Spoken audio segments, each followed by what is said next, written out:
意外得知6年前订婚的真相后，女孩本想装作什么都不知道逗逗男友，却不想他刚开口我想结婚了，面前的男友竟浑身一激灵，脸上顿时浮出几分为难。清堂，你知道的，公司正卡在融资的关键节点，我现在真没心思想这些。闻言，阮清堂扯出抹平淡的笑，但心里却暗自做好了决定，没关系，那新郎不是他就好了。随后他透过落地玻璃扫了眼傅盛安落荒而逃的方向，唇角勾起抹自嘲的弧度。曾经他眼里也只有他。大学4年，他追了他整整3年。他问他到底喜欢自己什么，他笑得像个傻气的大男孩，说就喜欢他长得好看，说这世上没人比他更好看。他以前总觉得他傻，可后来还是被他骨子里的真诚慢慢打动，只是他没轻易松口答应他。傅盛安却一点都不介意，每天雷打不动把热乎的早餐送到宿舍楼下，悄悄算着他的日子，提前2天就熬好红糖水给他。他只要多瞅某条项链2眼，他就见缝插针去做兼职，攒够钱就买下来送他。他不开心的时候，他绞尽脑汁讲笑话逗他，就连他不经意皱下眉，他都紧张地问是不是哪里不舒服。可到最后，再深的情谊也敌不过所谓的青梅竹马。2个月前，他那个从小一起长大的青梅沈灵书突然来锦城找他。第一次见面，阮清堂就察觉出他和沈灵书相处时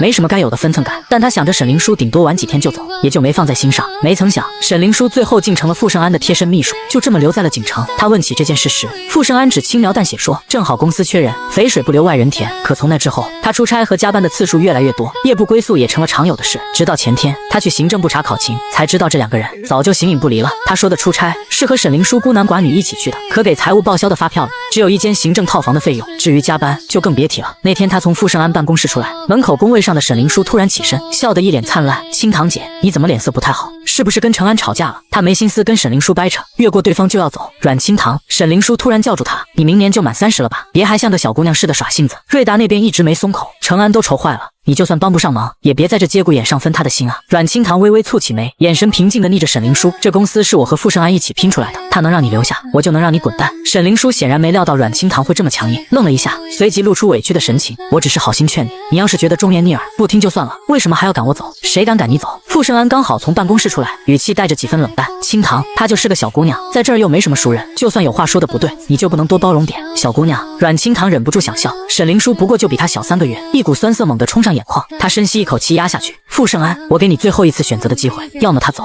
要么我走。傅盛安皱紧眉，阮清堂，你别在这无理取闹。闻言他微微一怔，脑子有些恍惚，想了很久都想不起来，他上一次连名带姓叫他是什么时候。清堂姐，你是不是误会我和程安的关系了？我们就是一起长大的好朋友啊。沈灵书眼圈泛红，可怜兮兮地看向傅盛安。盛安，我听说清堂姐家境好，肯定是被家里娇惯着长大的，你多让着她点，别因为我跟她吵架。我从小就习惯看别人脸色了，真要是去别的公司上班也没关系，只要清堂姐能高兴，我收拾东西离开锦城都愿意。灵书，傅盛安眼底的心疼藏都藏不住。阮清堂扯了扯唇角，转身径直离开。走出写字楼才发现视线不知什么时候已经模糊，他胡乱擦掉眼泪，掏出手机拨出家里的电话，电话很快就接通了。他妈妈带着点嗔怪的语气说，乖宝，终于想起你还有个妈了，你算算都多少天没给妈妈打电话了？足足3天了。妈，阮清堂压着哽咽的哭腔，您帮我跟爷爷说一声，我愿意回去联姻。真的？他妈妈语气里满是欣喜，随即又察觉出不对，等等，那你那个谈了好几年的男朋友呢？我们是希望你找个门当户对的，可要是你心里还没有了。阮清堂打断妈妈的话，妈妈没急着追问缘由，联姻的事你再好好考虑2天。虽然是你爷爷千挑万选的对象，跟咱们家也是世交，但婚姻是一辈子的事，妈妈还是不希望你冲动。妈，我没有冲动，已经想得很清楚了。昨天跟我弟打电话，他不小心说漏了嘴，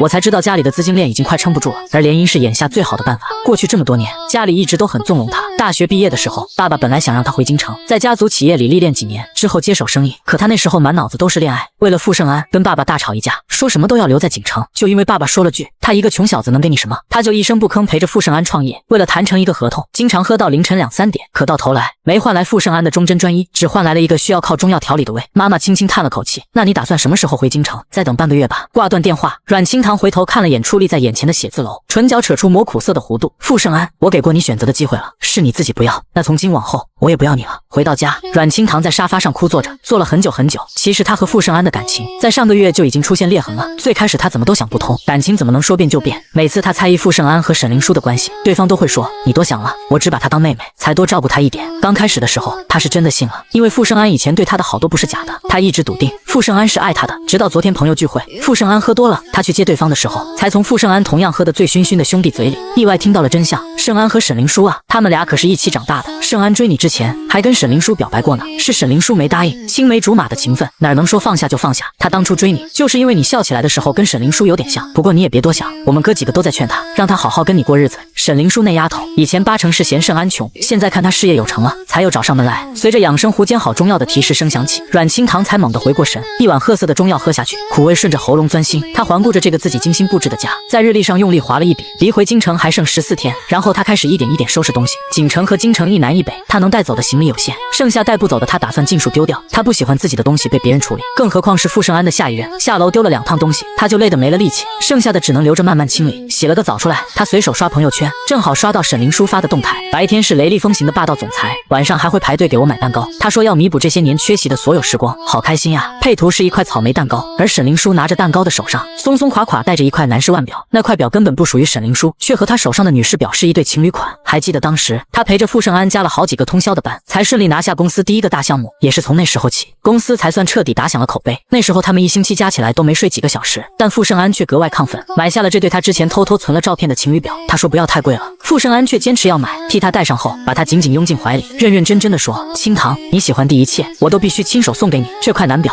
傅盛安后来除了洗澡睡觉从来都不离身。之前有个助理不小心把这块表弄湿了，当场就被他开除了。以前所有人都说傅盛安爱惨了他，现在想来全都是笑话。没人知道傅盛安望向他时眼里的那些深情，心里想的却是另一个人。阮清堂吐出一口浊气，解开手上的表扣。傅盛安那天又是一夜未归。第二天，阮清堂一觉睡到中午才起床去公司办离职手续。公司这2年走上正轨后，他就只负责设计这一块的工作了。没想到他从设计部走到人事部的路上，竟有不少人跟他道喜。他正纳闷的时候，负责人事的桑露一把将他拉进办公室，快如实招来，你和傅盛安是不是好事将近了？什么？阮清堂一下没反应过来，桑露是公司的元老，跟他说话也没什么顾忌。不是吧，都到这地步了，你还想瞒着我啊？你家傅盛安搞出那么大的阵仗，谁还不知道他要跟你求婚？阮清堂皱起眉，不是，你说的这都是什么跟什么？桑露赶紧捂了下嘴巴，你是真不知道啊？该不会是傅盛安想给你惊喜吧？你赶紧把话说清楚。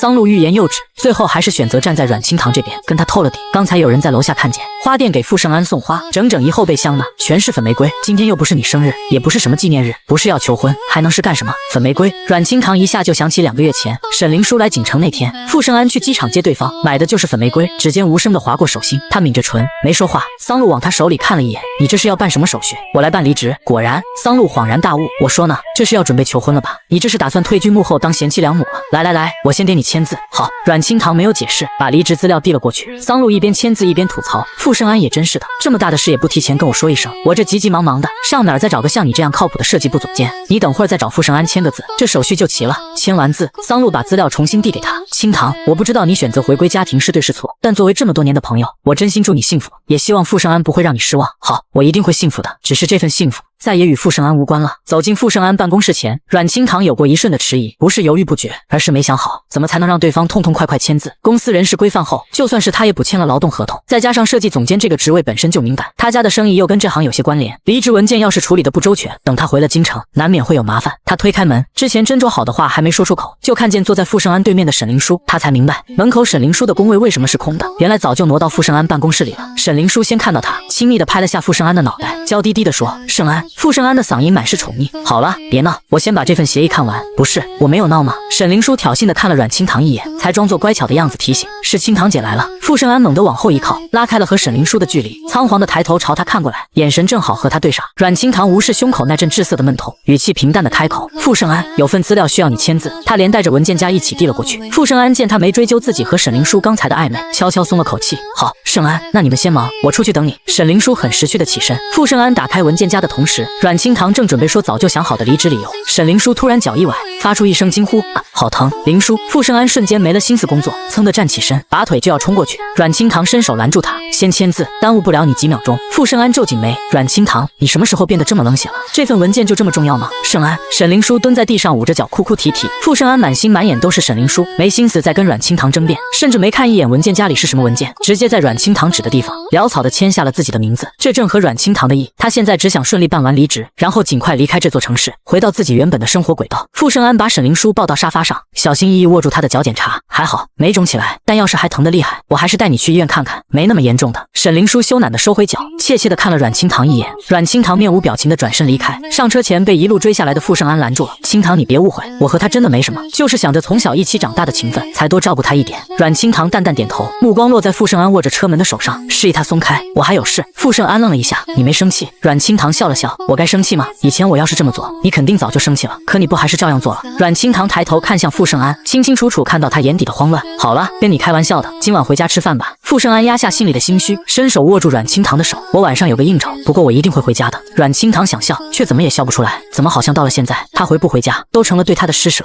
阮清堂在外面随便吃了点东西，才回到家里继续收拾东西。也是在这一刻，他才明白，原来失望到了一定程度，真的连一点念想都不想留下。他认认真真的扫除自己在这个家里存在过的所有痕迹。傅盛安的房间他也收拾了，不过只丢了些他当初买的情侣物品。还没忙完，中场休息的时候，阮清堂收到了沈灵书发来的微信。阮清堂，你看，这么多年了，程安还记得我最喜欢粉玫瑰，现在比以前还要细心呢，真谢谢你啊，替我培养出这么好的男人。别人栽的树就是凉快啊。还配了一张照片，照片里是阮清堂当初帮傅盛安选的那辆保时捷，后备箱里装满了粉玫瑰，还精心装饰了灯带。就在那一瞬间，阮清堂清清楚楚的知道自己过去这些年感受到的真心，其实全都是属于另一个人的。傅盛安最终还是食言了，他那天没有回家，之后的好几天，他也一次都没回来过。还是有次跟桑露打电话，听桑露提起，阮清堂才知道傅盛安又出差了，而且还是带着沈灵书一起去的。不过这样也好，给了阮清堂更多收拾东西的时间。日历上的天数只剩下7天了。这天，阮清堂正在收拾要带去京城的行李，桑露突然打来电话，清堂，你快递是不是填错地址了？什么？就是你和傅盛安结婚用的婚纱啊，快递寄到公司来了，收件人写的是你。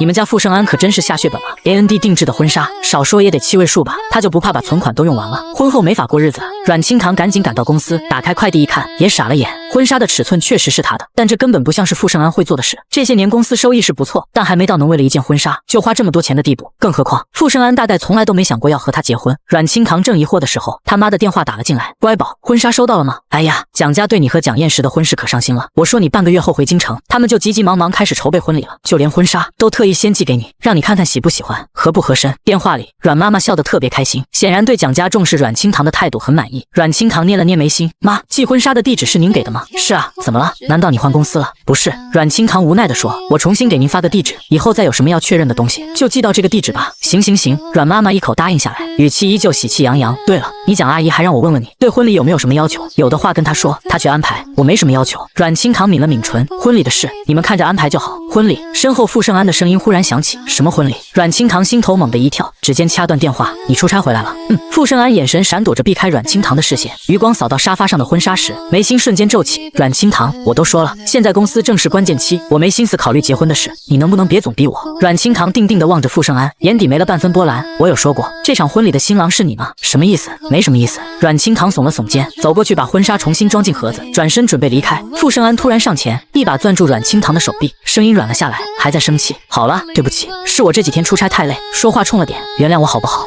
阮清堂想都没想就点头。傅盛安反倒有些不放心，真的不生气了？真的？那这婚纱先留着行不行？傅盛安迟疑着开口，清堂，你再给我点时间，等公司稳定了，我一定娶你。那副生怕被阮清堂赶鸭子上架的模样，让阮清堂忍不住轻笑。你想多了，你刚才不也听见我打电话了吗？是我大学室友要办婚礼，他填地址的时候填错了，才寄到这儿来的。傅盛安这才长长松了口气，伸手捏了捏阮清堂的脸，故意吓唬我是吧？你就当是吧。阮清堂心里清楚，他那3个大学室友，傅盛安每一个都认识，但凡傅盛安对他还有半点上心，都该记得他们早就结婚了。每次参加婚礼都是傅盛安陪着他去的，那时候的傅盛安总在婚礼上跟阮清堂计划他们的将来，说好了只要公司步入正轨就结婚。可转眼3年过去，傅盛安再也没提过。阮清堂曾经还傻傻猜想傅盛安是不是有婚前恐惧症，现在才彻底明白，傅盛安不是不想结婚，只是想结婚的人从来都不是他。桑露突然敲门进来，脸上带着一副吃够狗粮的表情。我真不想打扰你们，但傅总，待会儿设计部总监的面试还得您出面才行。设计部总监？傅盛安满脸疑惑地看向阮清堂，是你忙不过来，想招个人帮你吗？不是。阮清堂轻轻摇头，傅盛安，我已经离职了。傅盛安眉头狠狠拧起，你离职了？这么大的事你怎么不跟我商量？阮清堂，现在公司正卡在融资的关键节点，设计部又是核心部门，你知道换总监会对融资产生多大影响吗？阮清堂看着傅盛安紧绷的脸，突然觉得自己好像从未真正认识过这个人。他抬眸看向傅盛安，那你想怎么样？没有我的签字，你的离职流程就不算完成。傅盛安叹了口气，你不是小姑娘了，别干这种幼稚的事，明天乖乖回公司上班。阮清堂忍不住笑了，你早就签过字了，不信的话，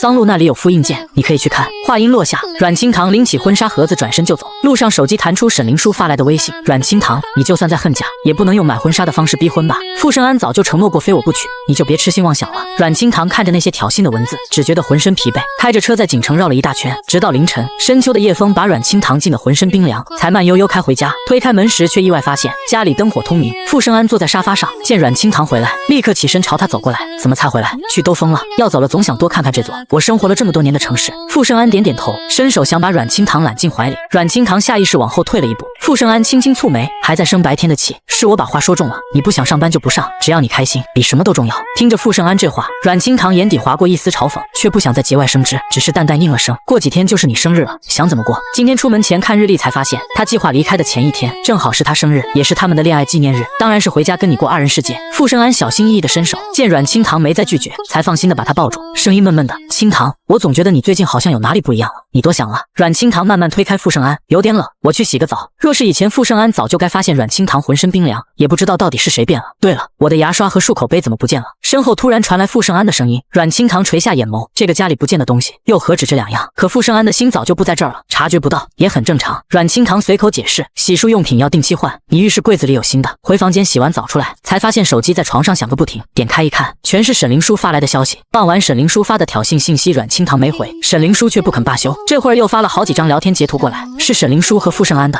而且发送时间远不止近2个月，有1年前的，还有2年前的，大多时候都是傅盛安在主动。灵书，我听你的话谈恋爱了，他很好，笑起来特别像你。灵书，每次跟他在一起，我都觉得像回到了我们小时候形影不离的时候。灵书，你最近过得好不好？我昨晚梦见你了，特别想你。灵书，我可能要结婚了，我不能对不起他，这些年他陪着我吃了太多苦，我现在能在锦城立足，能买车买房全靠他。这条消息之后，沈灵书终于开始回复，得知傅盛安在锦城市中心买了2套房，其中1套还是正在装修的大平层后，2人瞬间像坠入爱河般不停分享日常。阮清堂想起有次傅盛安应酬喝多了，他第2天早起给傅盛安煲了粥，傅盛安转头就拍给沈灵书看，配文：我今天早上喝的粥，你呢？他养的柠檬树结了果。傅盛安第一时间拍照发给沈灵书，还说等果子再大点，就带最大的去公司给沈灵书泡水。握着手机的手控制不住的发抖，知道自己是替身，和亲眼看见这些对话完全是2种滋味。明明刚洗完热水澡，却觉得冷得刺骨。阮清堂忍不住想笑，笑着笑着眼眶还是红了，不是为被背叛而哭，是为自己竟然当了这么多年的替身。那些他以为的甜蜜瞬间，全被傅盛安拿去和另一个人分享。阮清堂硬生生逼回眼泪，随手回了句：深更半夜的，想妈了就看照片，想爸了就看天。沈灵书秒回：阮清堂，你别给脸不要脸，就算你不主动走，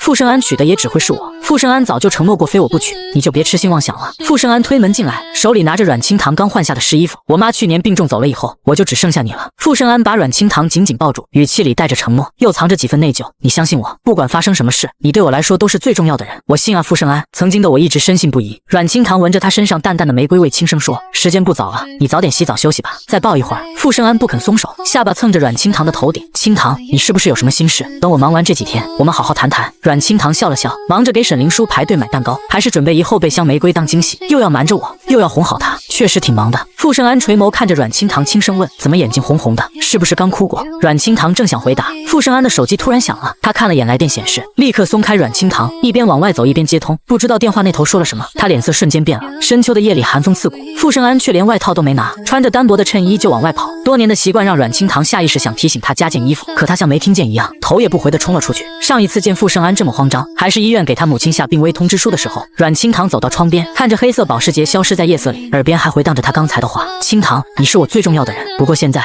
已经不重要了。接下来的几天，阮清堂过得很忙碌，要离开了，该见的朋友都得见一面。这天晚上，他拿起记号笔，盯着日历看了一会儿，终究还是用力划下一笔。明天是傅盛安的生日，也是他在这座城市的最后一天。给傅盛安订好生日蛋糕后，阮清堂把墙上挂着的所有合照都剪碎丢进了垃圾桶。这个家里和他有关的东西彻底清空了，大概是这几天没按时喝药。第2天一早，阮清堂被胃疼疼醒了，想起刚创业的时候，公司就只有他和傅盛安2个人，忙起来吃住都在公司。为了在父亲面前替傅盛安争口气，毕业后阮清堂没再拿过家里1分钱，资金周转不开的时候，为了省钱，一包泡面他们2个人分着吃，晚上还要去酒局应酬。傅盛安酒量差，大多数酒都进了阮清堂的胃。有次他喝到胃穿孔，医生把傅盛安劈头盖脸骂了一顿。傅盛安守在病床边，一个1米8几的大男人，眼睛红得像兔子。他说跟着他让阮清堂受委屈了。他说傅盛安这辈子都不会辜负阮清堂，现在才明白承诺这种东西，就连说出口的那一刻都未必是真的。阮清堂揉着肚子起床，吃了片吐司，又掰了粒胃要咽下，可药效来来得很慢，疼痛感反而更强烈了。他蜷缩在沙发上，冷汗不停往外冒，掏出手机给傅盛安打电话，无人接听。看来傅盛安是真的忙，连女朋友的电话都没时间接。后来桑露给阮清堂打电话，他才知道傅盛安已经忙了好几天，忙得连公司都没去，一堆文件和进行到一半的项目都等着他签字。桑露都快急疯了。清堂，他恋爱脑上头也就算了，你怎么也跟着糊涂？你们不能因为忙着办婚礼就不管公司了，你快劝劝他，让他赶紧回公司。还有，我打听了，瑞达投资的副总下周办婚礼，傅盛安最好想办法弄张请柬，去京市刷个脸熟，只要蒋燕石点头，我们公司上市就稳了。等等，阮清堂原本被魏腾折磨得有些恍惚，听到后半句时，瞬间清醒过来。你说瑞达投资的人叫什么？蒋燕石啊！桑露感叹道，这才是真正含着金汤匙出生的少爷。我们公司上市得看瑞达的脸色，可我听说瑞达投资就是蒋家丢给他练手的。金氏、蒋家、蒋燕石投资公司，所有信息都对上了。桑露见阮清堂没反应，又问清堂，你在听吗？在。阮清堂抿了抿唇，你说的这些我都会转告傅盛安的。桑露这才放心。行，对了，你们婚礼日子定好了吗？请柬可得给我纸质的，不许用电子请柬敷衍我。阮清堂笑了笑，日子也在下周。至于请柬，你放心，蒋家那样的家庭给宾客的肯定是纸质请柬。我妈前2天打电话问我要邀请的朋友名单，我已经报了你的名字，剩下的蒋家会安排好。挂了电话，阮清堂忍着胃疼给傅盛安发消息，依旧没回应，索性又拨了通电话过去。原本以为他不会接，没想到接通了。电话那头傅盛安的声音带着几分冷淡，一直给我打电话，有什么事？原来上一通电话他看见了。阮清堂揉着肚子问，你在忙什么？桑露说你这几天都没去公司。傅盛安语气里带着嘲讽，我在忙什么你不知道吗？我怎么会知道？闻言傅盛安轻嗤一声，压低声音愤怒地质问，你为什么要派人去林叔家门口泼油漆？你不知道他胆子小，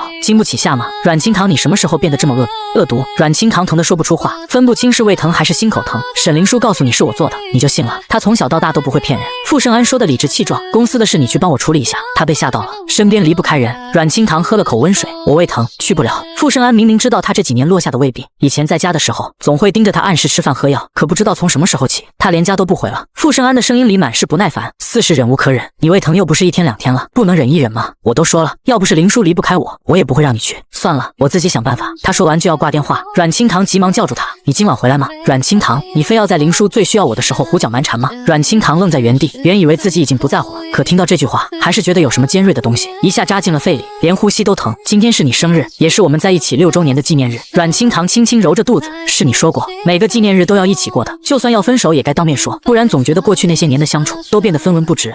傅盛安迟疑了一下，语气里多了几分愧疚，我差点忙忘了，清堂我马上就回来，顺路给你买你最爱的那家点心。他话音刚落，阮清堂还没来得及回应，电话那头就传来沈林叔的惊呼声。傅盛安急得连电话都没挂，低声哄着他，别害怕我在，乖。阮清堂默默挂断电话，看着空荡荡的家，突然笑了。